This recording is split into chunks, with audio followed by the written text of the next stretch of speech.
webinar is Leaders Aren't Born, but Are They Trained or Are They Developed? So we'll spend quite a bit of time talking through the distinction between training and development, and particularly as this relates to leadership. A few housekeeping things before we get started. Do a quick introduction. So my name is Christy Panico, and I am an industrial organizational psychologist by training. I've been working in the talent assessment and development area for the majority of my career, and at Pinsight I'm our talent solutions manager. So I oversee some of our research and development initiatives, as well as some of our internal talent management of our assessor pool, our assessor team, and then also help with some of our consulting and client relations as well. For those that may not be familiar with Pinsight, we are a company specialized in virtual assessment centers.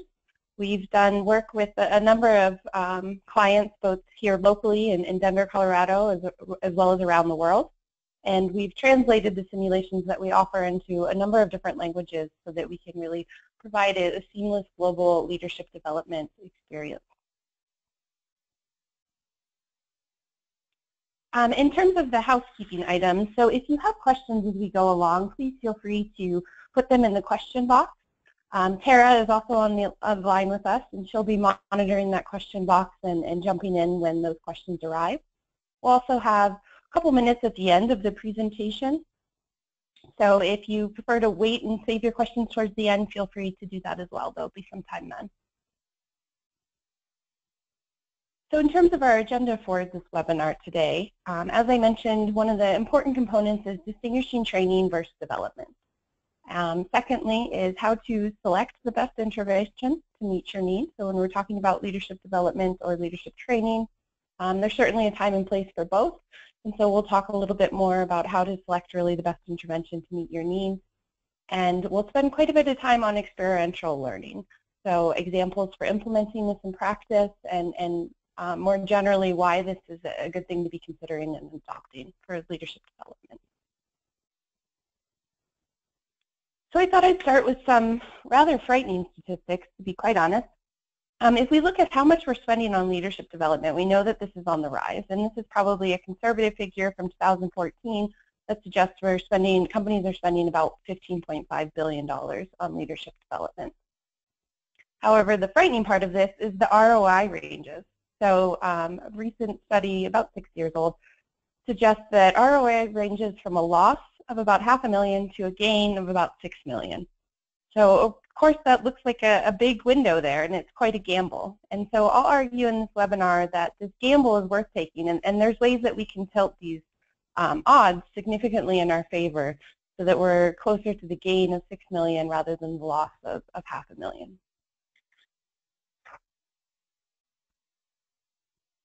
So the first distinction, as I alluded to, is the distinction between training and development, and it's a crucial one to make, and I'd argue it's also crucial for maximizing the ROI.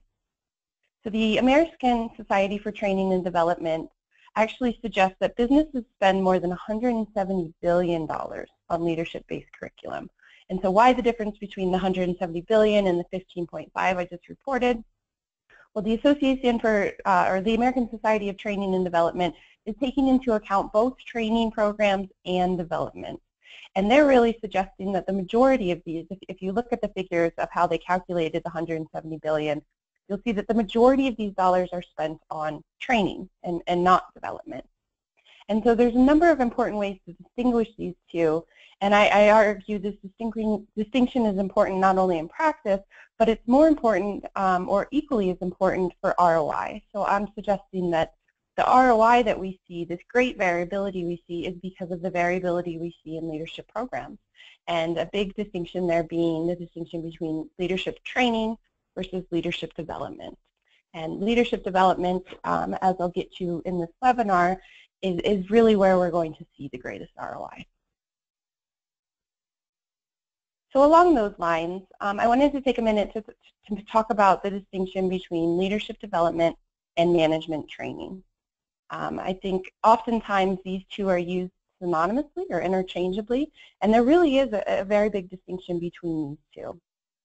So there's probably many reasons why the ROI it can be low for leadership programs, And I'll suggest one of those reasons relates directly to this topic, the difference being between training and development, and more importantly, the focus on management training. So when we talk about management training, we're typically talking about training for entry-level managers or supervisors, and oftentimes we find that organizations are more hesitant to invest in their development. So they'll take more low-cost options or quicker options to focus on management training, whereas leadership development is where we typically see more money invested.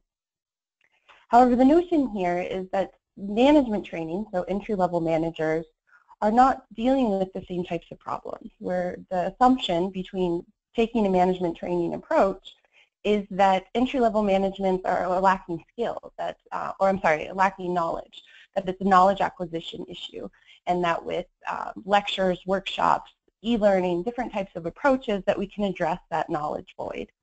But I'd really argue that all leaders are responsible for skill development, and that skill development is really what separates the good leaders from the bad, whether that's at the executive level or it's the entry-level management. And so when we spend so much time and money investing in our higher level leaders, but we never spend that time and money at the management level, we end up with a pipeline where when they get to those senior levels of leadership, then we require all this development. And I'd argue that if we start the development earlier, if we start that with the entry-level managers, then we won't have the same level of investment, or we won't need the same level of investment as leaders grow through our pipeline. So this table breaks down some of the main distinctions between training and development.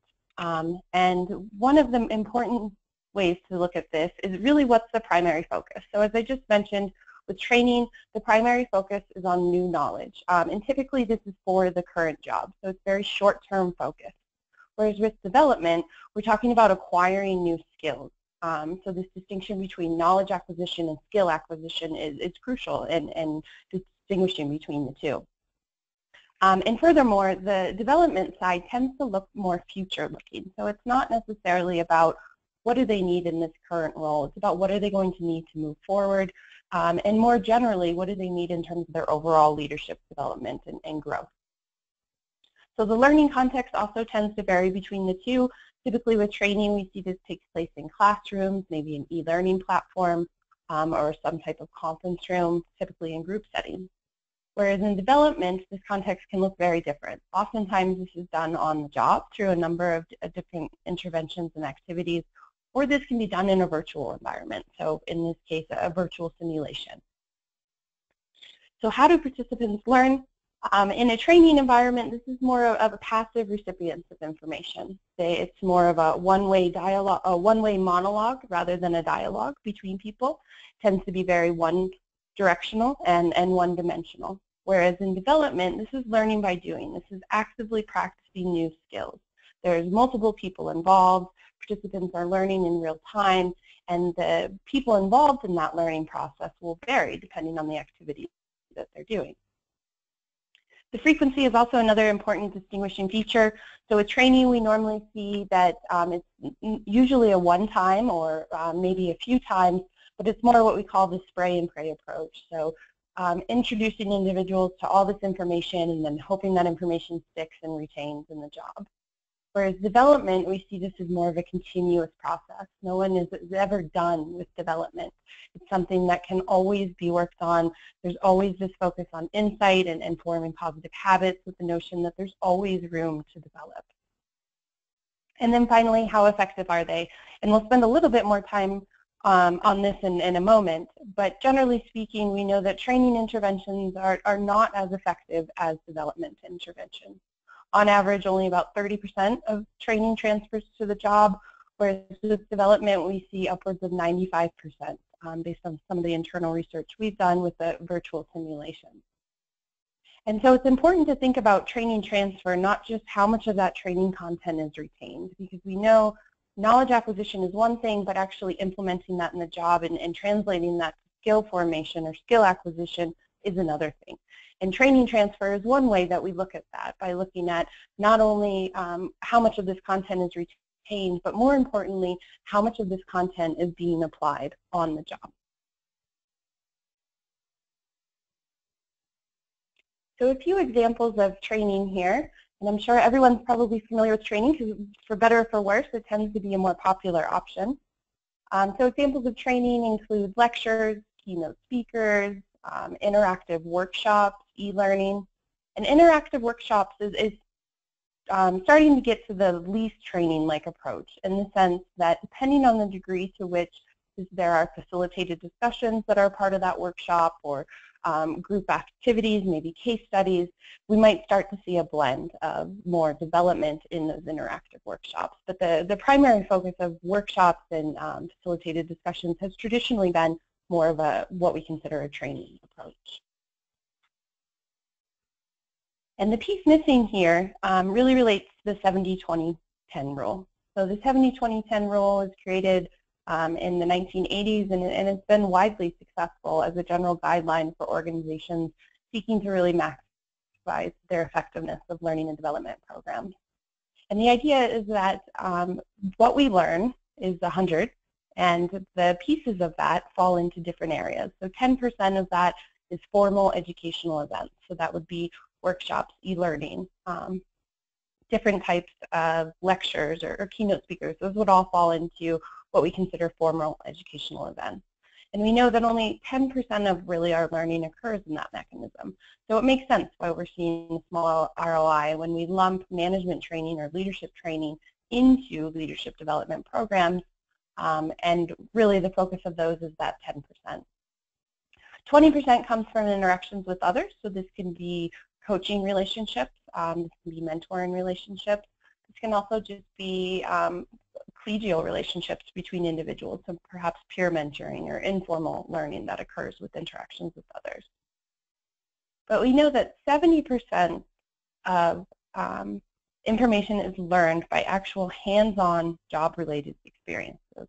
And this is where training really fails. When we're focused so much on management training, particularly with lower levels of management on that knowledge acquisition, which falls into the formal educational events, we miss this important component of hands-on job-related experiences that helps with that training transfer. So when you're learning the skill on the job, of course, it's much easier to see and to be able to apply those skills on the job as well.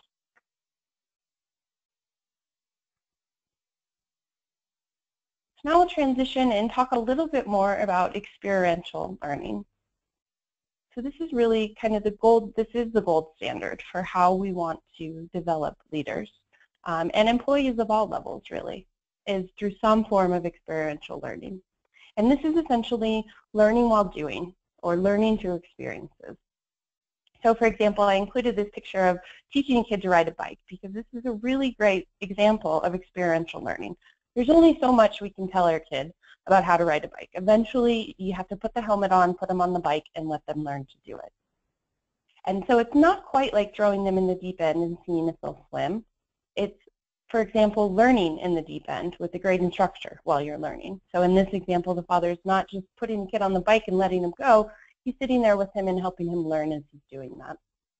And research suggests the majority of business leaders feel experiential learning is the most effective way to develop leaders. And so I also have this medical example here because I think this is represents a great example of when it's both knowledge and skill acquisition.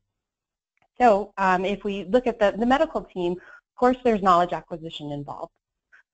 But before these individuals are able to work on the dummies or work on cadavers or patients, they go through that knowledge acquisition. But that's always coupled with the hands-on experience. So for example, my husband did a master's program to prepare students for medical school. And for every 1 hour a week he had of instruction, so anatomy, he had 5 hours a week of live human dissection. And he always said, you know, that 1 hour a week really meant nothing. It was that 5 hours a week actually getting into it and working with humans that he was able to learn the most. So when we think about leadership, I challenge you to think about what is the knowledge acquisition. When we're thinking about training or developing leaders, where is that knowledge acquisition? Certainly there are some basics, basic knowledge pieces that we need our leaders to know, but I'd argue that the majority of what constitutes strong leadership is really the behaviors and the skills. So I'm of the philosophy that leadership is a set of learned skills and the learned behaviors and the ability to apply them effectively in situations. So when we characterize leadership like that, the question becomes, where is the knowledge acquisition component? And I'd argue that that's a much smaller component as compared to the actual skill acquisition. So how do we select the best leadership development technique? We've identified 4 main criteria that we feel are important for developing leaders, and the research, this is based on the published research literature as well. Of course, the first one is skill retention. So it makes sense that at the end of the day, really, we want our leaders to have the skills. We want to be able to improve their skills, and we want them to be able to apply those skills. So skill retention or training transfer is another way that this is commonly referred to, is an important component. The second is that they're multifaceted. So this really, this criteria makes rather intuitive sense in the sense that if we look at a truly great intervention, it's going to involve several different types of learning styles, to be able to cater to people's natural learning styles. So this would be presenting information in different ways, maybe written, spoken, visual, something that people can feel, maybe see, touch. And the more likely we're using this the more facets we have in our intervention, the more likely it is that that will stick for that particular learner. The third, of course, is ease of use. So we want this to be easy for the learner, and we want this to be easy for us as the learning and development professionals. And certainly we want this to be easy for our executives as well. So understanding really what we can implement in a way that's easy to operate and to run is an important consideration as well.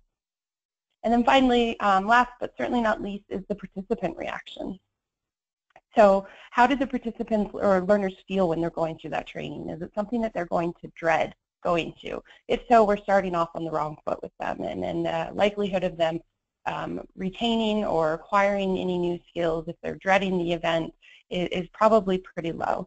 Whereas if it's something that they're looking forward to, something they enjoy, something that they want to tell others about, it's more likely to stick with them. So the participant reactions are an important criterion in this equation as well. And then if we take a look at the different approaches to leadership development or training interventions, we can see the presentations, keynote lectures are by far the least effective method. So the retention of new material is very low. Reading list book clubs are right down there with it. E-learning and job aids starts to get a little bit better. We see slightly higher retention. And of course, e-learning has that ease of use that we miss with some of the other tools. But then as we start to move more towards the right, towards the actual development interventions or the experiential learning techniques, we see facilitated discussions and interactive workshops. And then at the top, with over 70% retention of material, we see experiential learning. So simulation, stretch assignments, possibly action learning as part of that program. So now I'd like to transition to talking a little bit more about the experiential learning, different types of programs and interventions that might be possible with this approach. So there's 3 that we'll cover. And to reiterate, experiential learning is based on the idea that learning is really a continuous process that's grounded in experiences. So it's not a once and done activity, it's something that comes from ongoing experiences where leaders are able to put new skills into action, to really try those new skills in real time. So the first one here is action learning. And there's a number of benefits as well as some downsides to action learning as well. So action learning can be mutual beneficial if it's done well. Learners can learn not only from their experiences, but the business gets creative solutions to real problems as well. So in action learning, learners are working together, typically in small groups, to tackle actual real-world problems. So we have the advantage of it. It can be mutually beneficial. Typically, this is something fun and engaging for leaders if they're facilitated well. People tend to like solving a problem, particularly if it's a well-presented problem and they have the resources to overcome that. So this can be something that's really fun and engaging for learners. Also in that group context, they have that camaraderie and that social connection. This can be suitable for many different types of employees, and this can be done internally. So since it can be done internally, it can be a bit more cost effective to manage this. The downside is they can be very demanding and time intensive. So when they're done internally, it requires a lot of internal resources to facilitate these, to plan them, and to actually execute them. Likewise, since individuals are solving actual problems, and it's important that these are actual realistic problems, they do require quite a bit of executive involvement in terms of planning and implementing the project, reviewing the solutions, and whatnot. And then finally, tracking progress can be tough. So it requires a lot of forethought in terms of how are you going to measure progress, what are the metrics that you're going to use for evaluation, and that really all needs to be set up to have an effective action learning program. The second experiential learning activity that I'll cover is stretch assignments. So stretch assignments, they can be vertical, they can be horizontal, and I'll talk about that distinction here a little bit more in a moment. But generally speaking, stretch assignments are custom-made exercise to push employees to release creative energy, to do things better, to do things quicker, to do things cheaper, to really just improve the way that they're going about things. So these can be really inspiring to employees and really fun and engaging as well. As I mentioned, they can be horizontal or vertical, and I'll speak to a few examples of each here in a moment. Because they are custom-made exercises, they are always tailored to the job. So it's immediate for the learner how this is applicable for the job that they're in. And again, these can be done internally. On the flip side, because they can be done internally, they can be demanding and time-intensive, very similar to action learning. Finding the right balance can be very difficult. And by that I mean the right balance of something that's challenging but not too challenging for that learner. So finding that ideal spot of where it's something that can really help grow and push that person without demotivating them can be a difficult spot to find. And then lastly, support is really needed for these to be successful. So typically we recommend this is either executives, managers, maybe internal or external coaches, but someone for the learners to work with, to talk through, so that they're really reflecting on that learning process as they're going through it as well, is important for maximizing the effectiveness of it. So as I mentioned, the stretch assignments can be vertical or they can be horizontal. With vertical stretch assignments, we're really talking about an assignment that's closely aligned with the employee's current activities. So this stretch comes from providing more challenging goals than usual. For example, an employee can be in charge of, an employee that is in charge of sales performance could be given a goal of raising sales in that unit by 45% instead of 15%. Or this can include increased responsibility, asking someone to help improve team morale, increasing productivity or efficiency, perhaps reducing costs. So there's a number of different ways to position the vertical stretch. You can also do horizontal stretch assignments. So in the horizontal stretch, employees take on responsibilities that are significantly different from their current job. So for example, we might have an administrative assistant that normally doesn't manage others, and then we ask them to supervise an intern. Or perhaps we ask them to lead a task force, launch a new product, influence across their department, or maybe manage a diverse team if they've traditionally managed a pretty narrowly defined team. So we did release an ebook in October of last year on creating stretch assignments. Although this is a component of the webinar, it's certainly not the focus of the webinar, so I'll transition away. But if you would like more information on stretch assignments or creating those, I encourage you to take a look at that ebook that we released. And now I'm moving to simulations or day-in-the-life assessment. So simulations are a great way to put individuals, to put learners in a real application, but without the real risk. So in a simulation or a day-in-the-life assessment, learners are asked to go through a simulated environment. They're immersed in a fictitious company. They're given a fictitious leadership role that is similar to what their current leadership role is, or maybe where they want to grow eventually. And they're given a fluid day-in-the-life experience in the sense that they're asked to address a number of different exercises, and they're provided a lot of different opportunities to display various different skills. So it's an opportunity for leaders and learners to apply skills in a novel situation, but without that risk, without the real organizational risk. One of the advantages of simulation is that they tend to have a very high ROI as compared to a lot of other programs. There can be relatively minimal organizational involvement. So many times day-in-the-life assessments are outsourced. For example, we provide day-in-the-life assessments.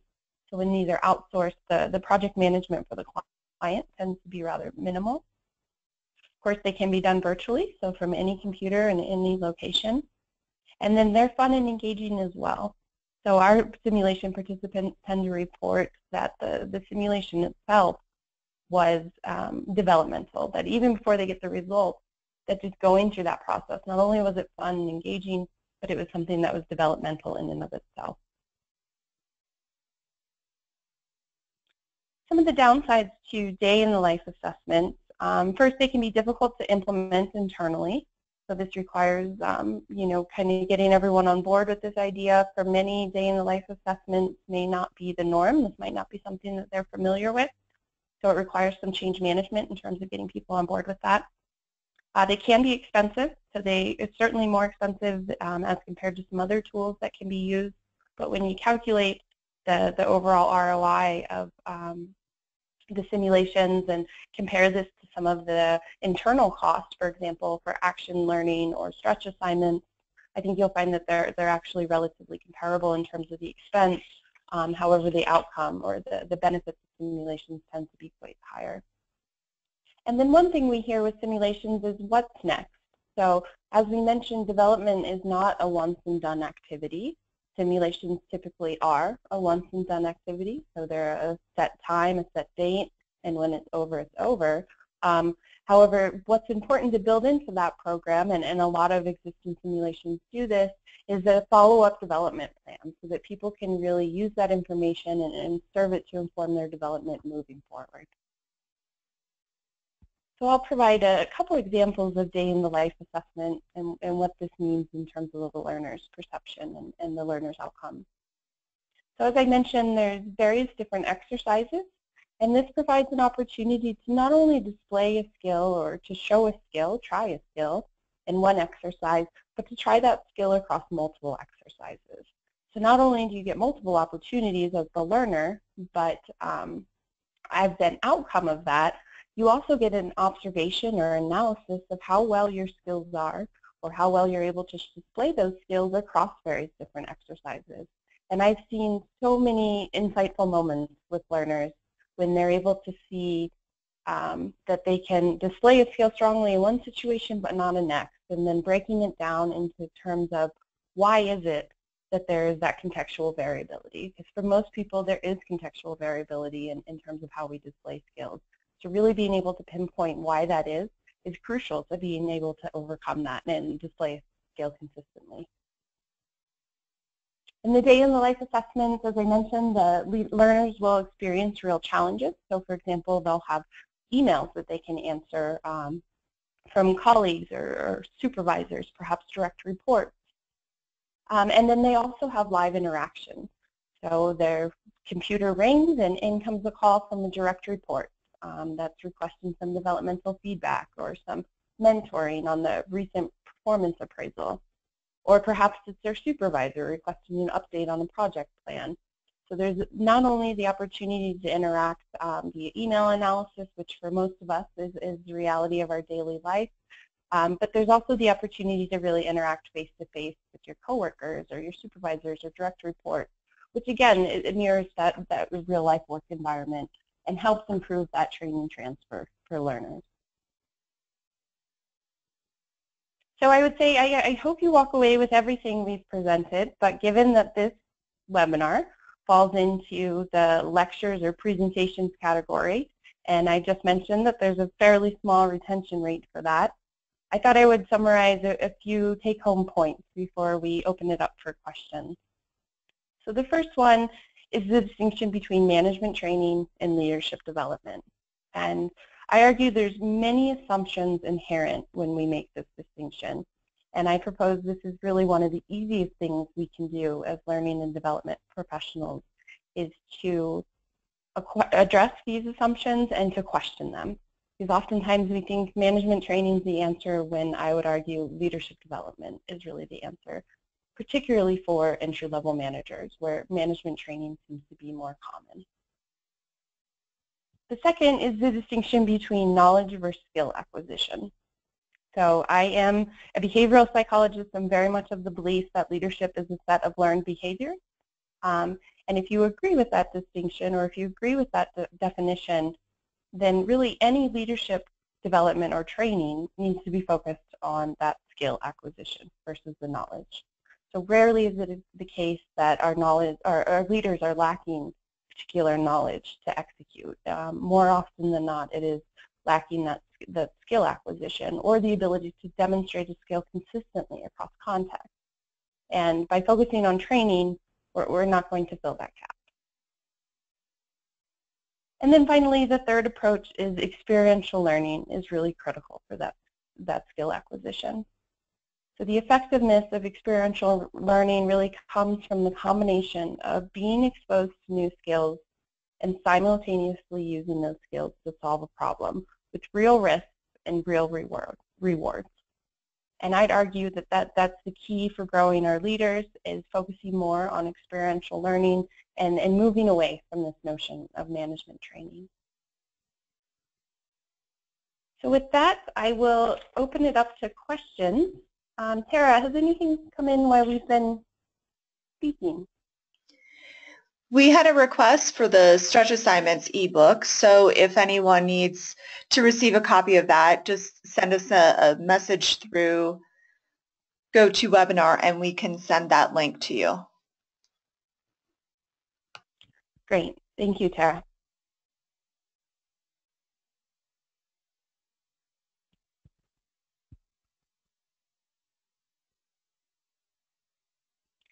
Okay, so it looks like there are no other questions that are coming in.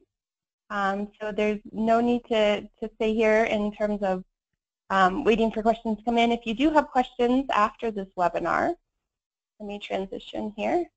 Please feel free to shoot me an email and I'd be glad to answer them. We'd be glad to share the slides, any of the research that this webinar is based off of, or as Tara mentioned, the Stretch Assignment ebook is also available on our website, but we'd be glad to send that to you directly.